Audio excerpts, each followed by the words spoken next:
Let me give you some raw, maybe painful data. Over 1.8 million incarcerated people in the United States, over 90% are men. In 2022, and the numbers are really similar for 2023, 49,500 deaths were from suicide, with males at the highest rates, 4 times higher than female. More than 60% of those incarcerated for violent crimes are young men.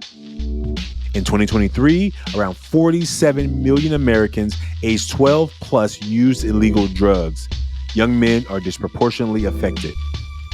And since 2000, 98% of school shooters were male.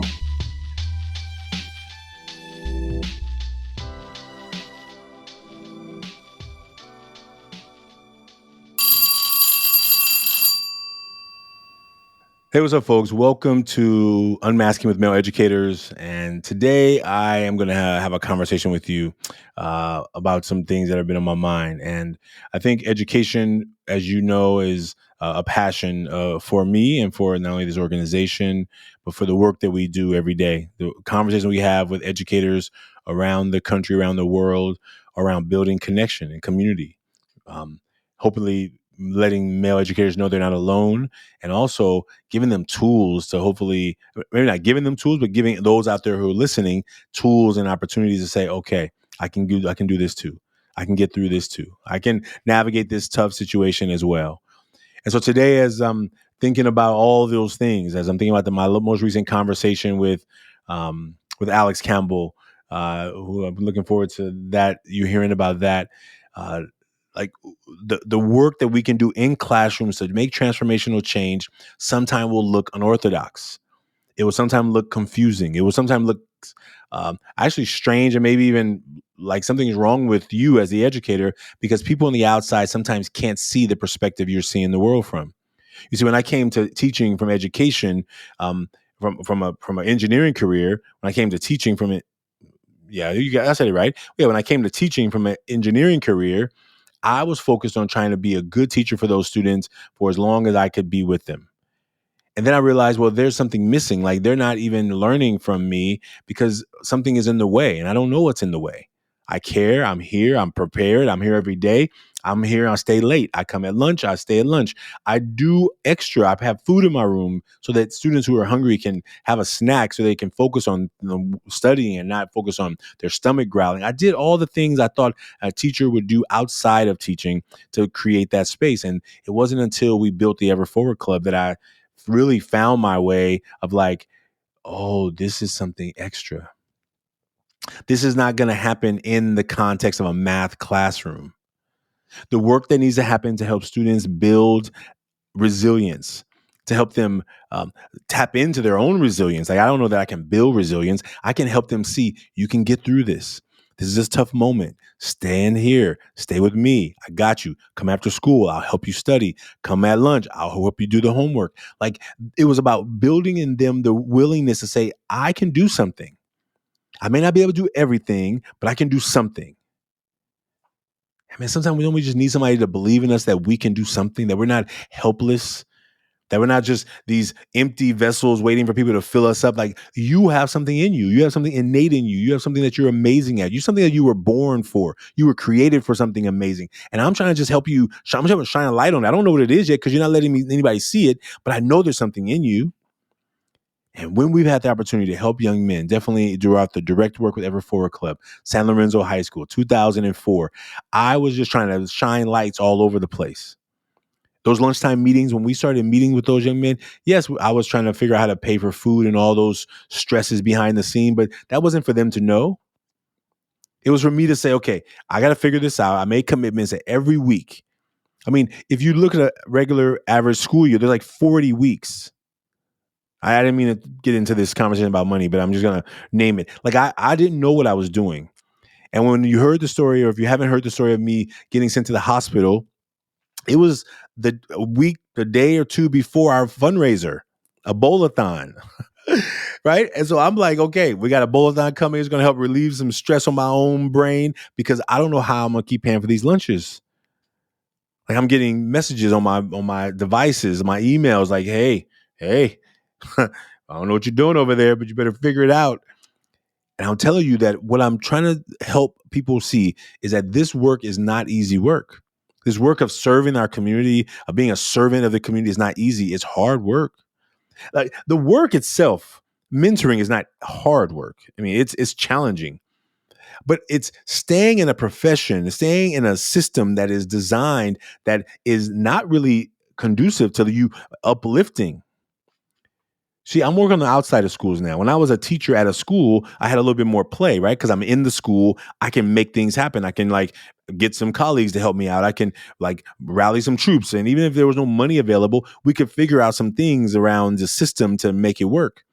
Now, when we're on the outside coming in, it's a lot more work because we have to like find a teacher partner who cares about this work, find an administrator who sees the value in it. And then we have to have those conversations and sometimes multiple conversations. And so the work is different. Is different. It's different than just mentoring. It's the business, the art of how you make something happen, the art of like, oh, what does it take to grow an organization? What does it take to build a community? What does it take to build resources and tools for educators? And so here's where I'm going to go. There's lots of things that I wanted to talk about, but I want to focus on a couple. One, our well-being. So whether you're a teacher, whether you're an educator, whether you're a nonprofit leader, however you find yourself in education, how are you focusing on your well-being? What do you do when you hit tough times? Um, so that's the first thing I'll talk about. And then I'm going to talk about a couple of 3 school districts in our Bay Area here who are having some struggles. I'm not going to get into the weeds of all the struggles they've had and that they're having, but I'm really trying to get to solutions. But I don't want to try and like, hey, here's a fix for something and you don't even recognize that there's a problem. But I want to name that we'll go there second. And then third, we're going to talk about the Young Men's Conference and why that resource was created, why the Global Young Men's Conference was created in that way, and how you can get involved. No matter who you are, you can get involved, however, in some way. Even if that just means taking a flyer and sharing it on your community so that people will know about it. We have a month to go. Today is the first. No, today's the first. No, today's the 30th. Actually, the 30th of September. So date wise, we're in 2025, depending on when you listen to this, 2025. I don't know what you know about 2025 sometime in the future, but 2025 is a wild year. It's been a wild year. Like there's a endless cycle of news that continues to feed our phones. And I don't know if you watch and look at your phone often. I probably look at mine too many times. I can probably be embarrassed to tell you how many times it looks like that I've opened my phone. I think it can tell you that, right? How much time I spend on this phone. Sometimes looking at the news and the news cycles of what's been going on in the world, because I care. I care. And if you're a person who cares a lot, when you watch people who act like they don't care, it can feel stressful. It can feel intense. So first thing I'll say is today is September 30th, which means that I've reached 30 days, which means I've successfully reached 30 days of a 30-day detox.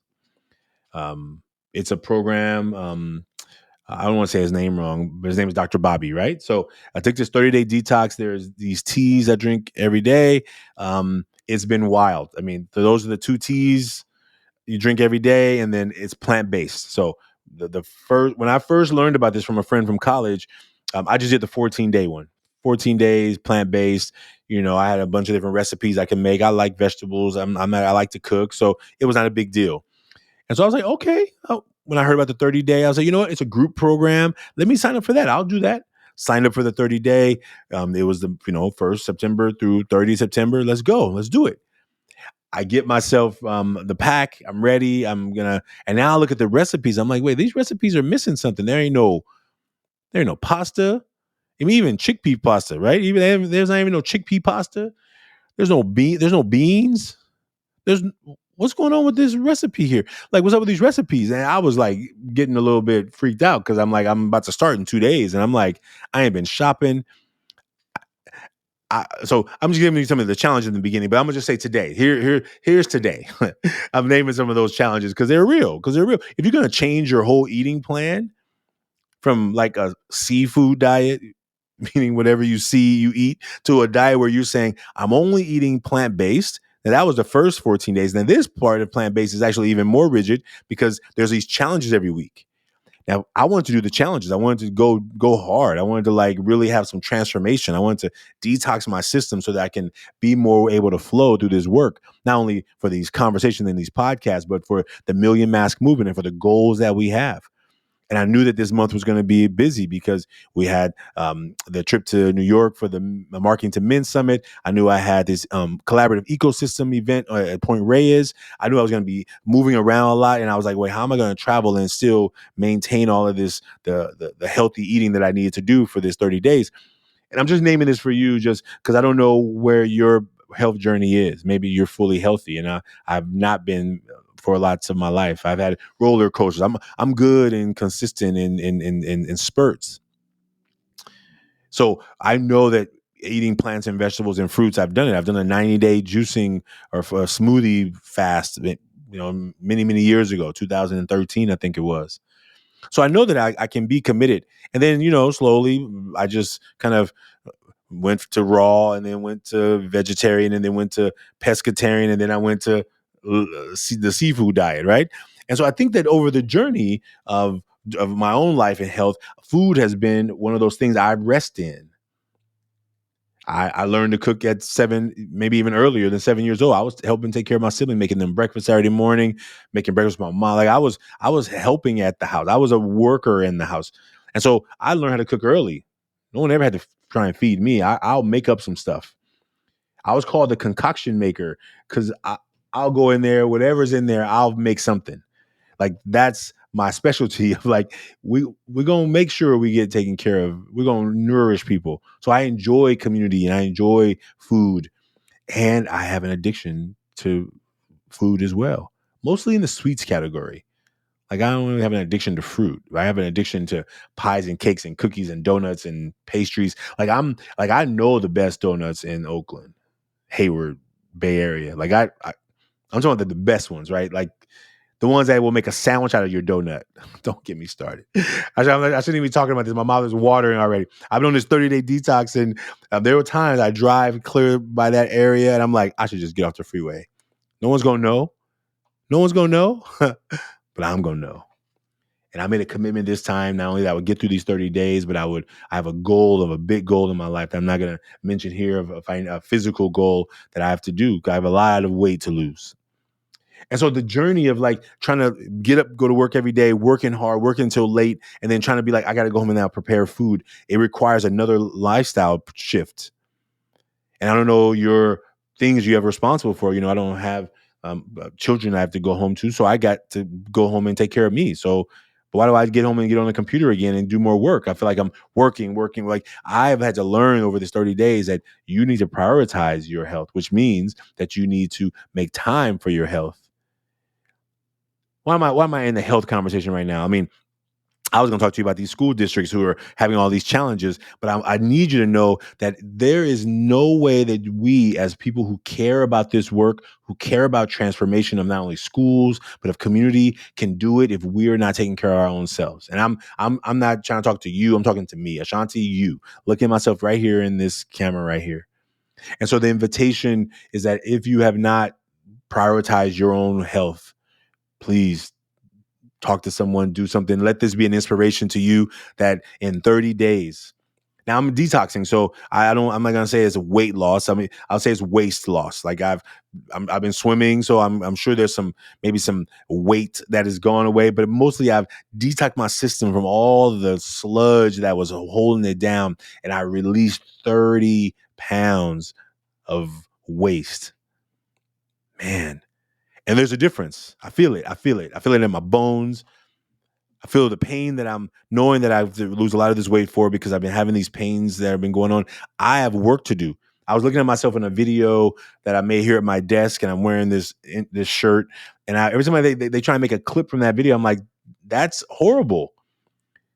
I look like I'm wearing I just felt like, oh, it's one thing to have somebody show you a video of yourself and they say, oh, this is a good clip. And then you say, well, don't you see how I look? Because they don't see it from my point of view. And I often don't see it from that point of view either, because I'm always looking out and supposed to looking in. But when I see that image of self, sometimes it's not very pleasant. It's very not very nice. I'm not very kind to myself. And I realize I've not been kind to how I took care of myself either. So that's the journey I'm on today. Different than I was 30 days ago. So today, day 30, I'm drinking a juice right here. I got a coconut water here. Today is supposed to be a water fast. I'm not ready for that yet. I'm clear about my limits, but I'm doing juice today, and today will be the end of this 30 days. And I may go another 30 days plant-based. I don't know that I'm committing to it for life, but right now I feel really good. Now, I'm naming that because I want to name this next part, because the amount of energy it takes to watch what happens around you in your own city, in your own community. You see, I'm from Oakland. I'm born and raised in Oakland. I love Oakland. And I have a lot of challenges with Oakland. And so I want to target my challenges with Oakland, because I could talk about a lot of the bigger challenges with Oakland, because there's a lot. But let me focus on education.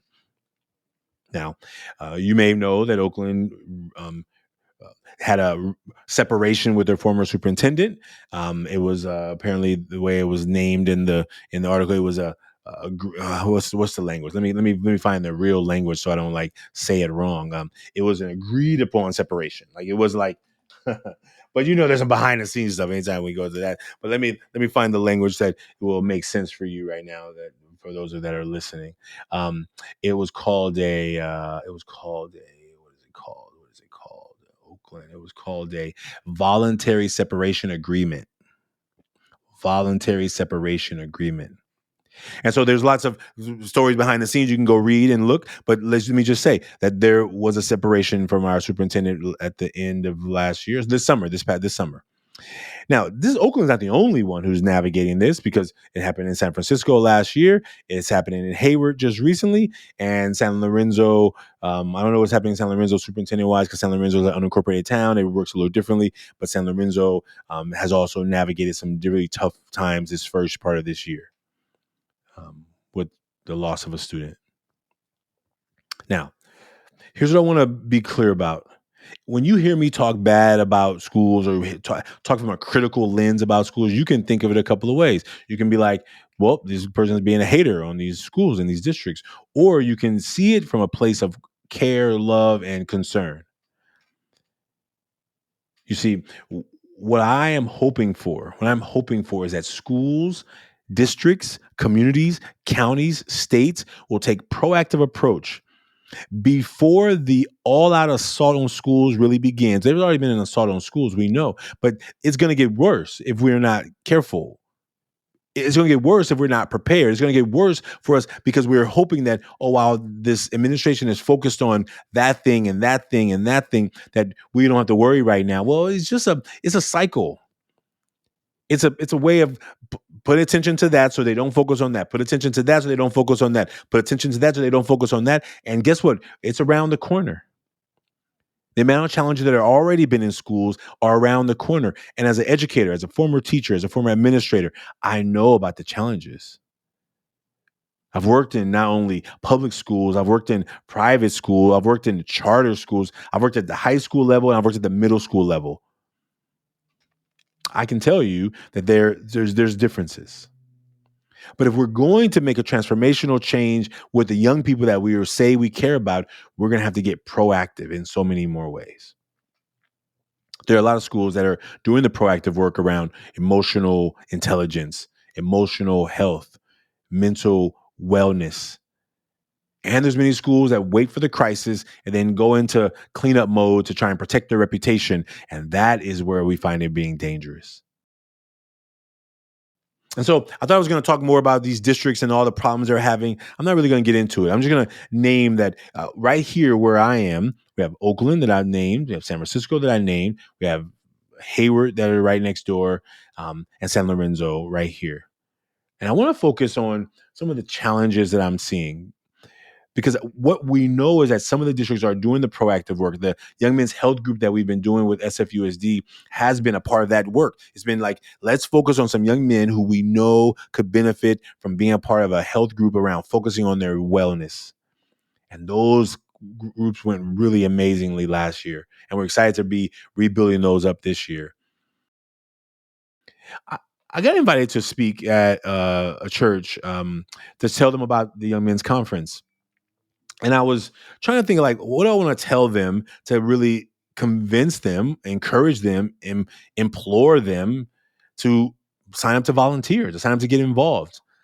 And I was like, well, maybe I can just tell them about the work that we're doing, right? And I think sometimes when you do a lot of embellishing or work of the work that you're doing and the awards you've gotten, people are like, oh, well, maybe they don't really need my help. And I say, well, maybe I'll tell them about the challenges that we're facing. And then you think, well, if you tell them so much about the challenges, they're like, well, I don't want to be working with somebody with all these challenges. And then you think, well, maybe I tell them about the problems in our city that they may not know about. And then you're like, well, I don't want to like be a negative downer, so I don't want to talk about all the negative stuff. But guess what? Ultimately, you have no choice but to help people see what picture is being happening out in the world if they don't see it. For people who don't focus on education, who don't focus on some of the challenges in our community, they may totally just go blinded. I mean, there are people who are willing to believe a narrative that's painted for them in the whatever devices that they're looking at. Maybe it's their phone, maybe it's another device, that they are believing a message that says, you know what? Slavery was so long ago, we don't need to worry about it anymore. There are people who believe messages that says, well, you're not a slave right now, so you should be happy. There are people who would like to believe that um, these the DEI is a way of making people not be appreciated for the intelligence they have. That it's it's only unqualified people being put in positions, and those are limited and ignorant beliefs. But education is critical because if we continue to strip away education from people, then we wonder why we have people who are willing to believe what someone just told them just because. And if we don't have people who can think critically, who can be educated and recognize that they're definitely people who are telling you messages for their benefit, then we're going to keep having people who decide that they will vote in their own worst interest. I'm going to read to you what I read out loud to the church because I thought they only gave me 1 minute. I mean, they said you got 1 to 2 minutes. I have to go fast. And because I like to talk, I knew that I didn't want to get into a rabbit hole over here, over there. So I made it really concise. I'm going to just read to you what I read to them because I thought that the only way I could get their attention was to like just go from my heart, but I had to go with some real data and with some numbers. So let me read you what I read to them, and then I think hopefully you will see why this is so important to me. Okay, so I'm gonna just do it like I did. I was on stage. The pastor, the worship people had just read, and they put me in front. They were like, "Okay, you're up. Here's a mic," and I was like, "Okay." So I had to put my glasses on because sadly I'm not seeing without them right now, and I was like, "Okay." So I'm gonna read this because if I just go on my own whim, I'm gonna be here forever. So let me get in this 1 minute. Here it goes. I would love to come here today and tell you about a conference for young men, a day of food, fun, and community building. But I think it's important to also compel your help, whether that be volunteering your time, contributing financially or in kind, or helping spread the word. Let me give you some raw, maybe painful data. Over 1.8 million incarcerated people in the United States, over 90% are men. In 2022, and the numbers are really similar for 2023, 49,500 deaths were from suicide, with males at the highest rates, 4 times higher than females. More than 60% of those incarcerated for violent crimes are young men. In 2023, around 47 million Americans aged 12 plus used illegal drugs. Young men are disproportionately affected. And since 2000, 98% of school shooters were male. Now, I hate to paint such a heavy picture, but I need you to see the value and importance of this conference. We're bringing young men together for brotherhood, mentorship, and growth, and we need your help. So here's my ask. Whether you have a son, nephew, cousin, or not, this affects your community. You can get involved in 3 ways. 1, volunteer your time. 2, contribute resources or financial or in kind. And 3, help spread the word. And that was it. I got it in less than 2 minutes. I told them at the end, I said, I'll be at a table out front. So if you want to come and, talk to me about it, if you have questions, I encourage you to do something. I encourage you not to think that the problems that are in our community are designed for other people to solve. The problems in our communities are a part of us. And we can pretend we don't see them. We can put blinders on and drive by the homeless encampments and drive by the zombies walking around the streets and pretend like we don't see them, ignore them at the stoplights because we don't want to look at their signs. All the things we can do to ignore it doesn't make it better. I'm not saying that reaching money out the window is what makes it better either, but I am saying that there is one way of not making it better is to ignore it. So either that means we need to be going to our city council meetings and saying, I am concerned about this, writing a letter to our representatives saying, I am concerned about this, or it means that we are going to get out and do something about it. And I've decided that I don't have a lot of energy. I'm a little too hot-headed to be going to a whole lot of city council meetings because I know they'll cut my mic off because sometimes it happens like that. So I've learned that my work is to be on the ground doing the work. And so this is an invitation to you, all those listening out there. I am inviting you to be a part of the Young Men's Conference. It's a global Young Men's Conference. The reason we created it as a global Young Men's Conference, because I've watched cities after cities after cities say, oh, we'll be okay. And then the crisis happens. And then they're bringing in 25, 30 50 counselors to help kids navigate what they just experienced on their campus. I don't want to see more campuses navigating out of a reaction mode than a proactive approach towards learning, towards leadership, towards education. Our young people need us. They need us to be focused. They need us to be dedicated. They need us to know that we got their backs, and they need to know that we are doing our own work self and ourselves so that we're not waiting for them to hopefully get older and make the world better for us. That's not how it's necessarily supposed to work. Maybe it's how we've been doing it. It's just like, let's just get these young people adults so they got energy and then they get up trying to like help make the world a better place. And then we have more people who are not focused, not educated, and they're making bad decisions. We got work to do, folks. So where are we at today? What am I asking you to do? I'm asking you, first of all, is if you haven't made a mask, go make a mask. You're going to see some transitions happening with how we describe and work on the Million Mask movement. We're going to be moving towards a big, hairy, audacious goals moving forward. And the million is the big goal, but how we do it is going to look very different. It already feels impossible to reach to a million, but how we do it is going to make a difference. And so we're inviting you to be a part of that. If you haven't yet learned about the conference, you can go to our page, our website, everforwardclub.org, look at the video about the Young Men's Conference, and maybe share it with somebody. There's still time for you as a global partner to say, you know what, I'm going to support some young men in my community.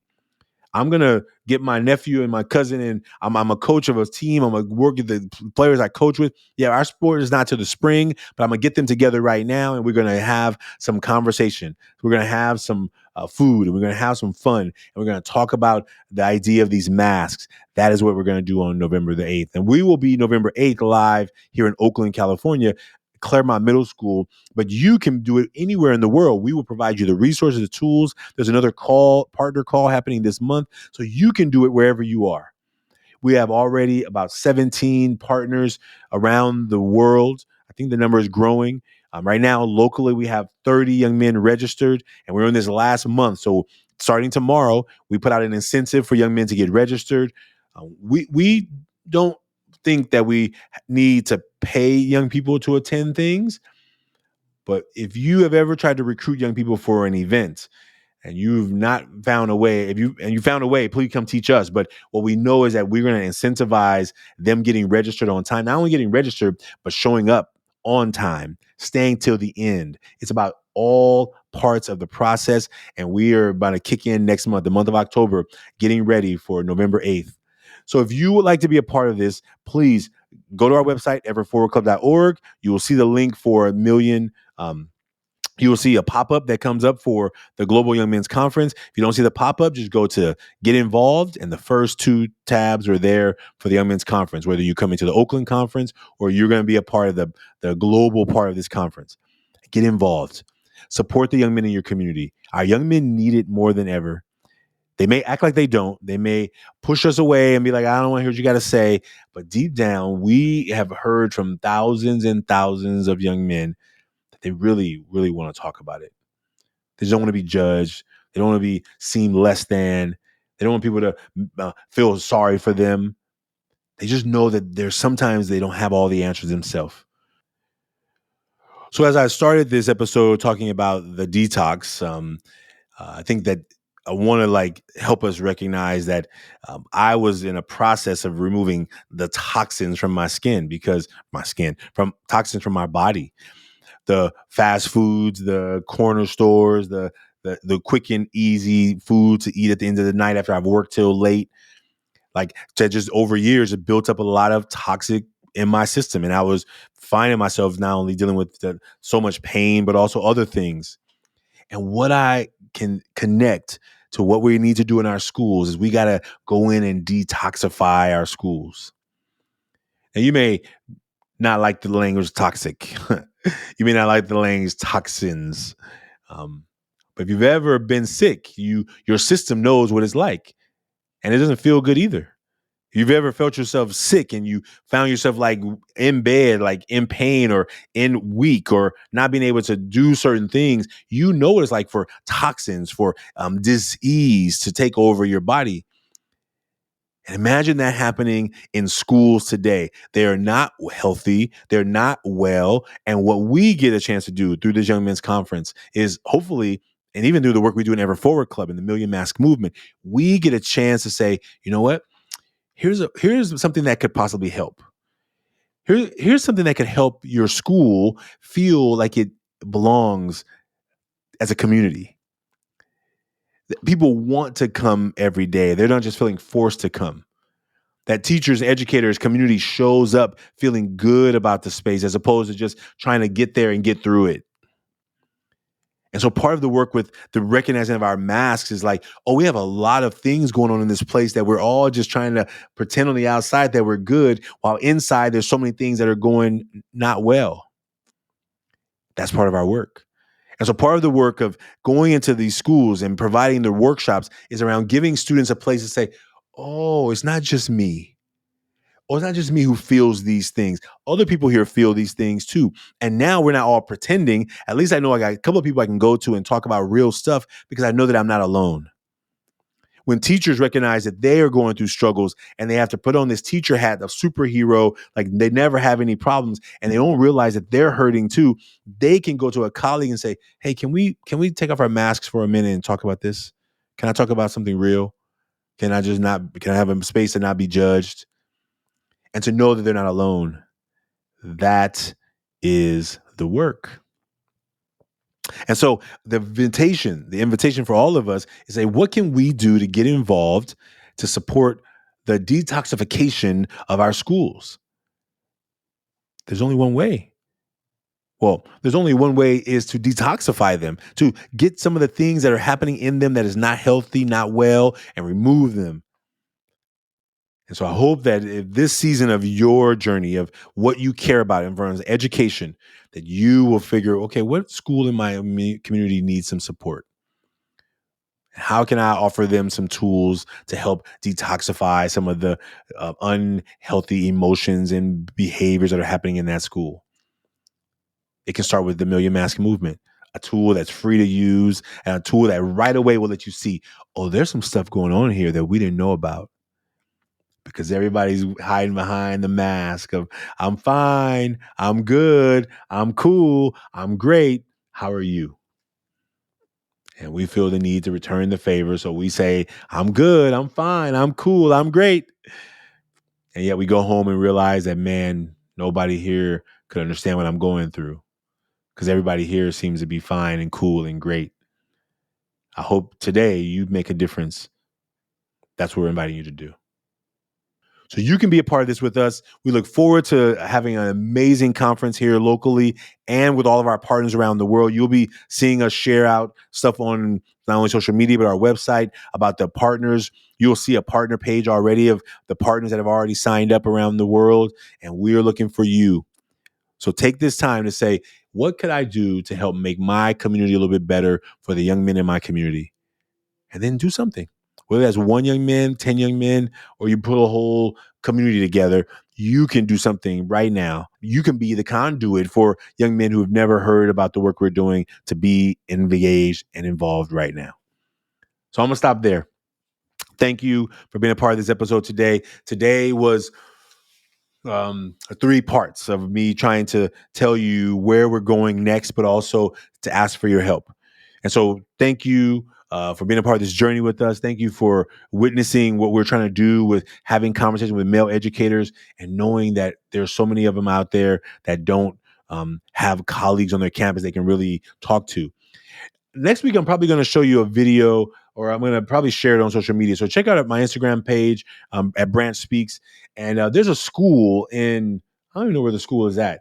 But, we know that there's such a few number of male educators in general. But there's this one school that has a lot of male educators, not only just male educators, a lot of Black male educators, which is already an anomaly in education.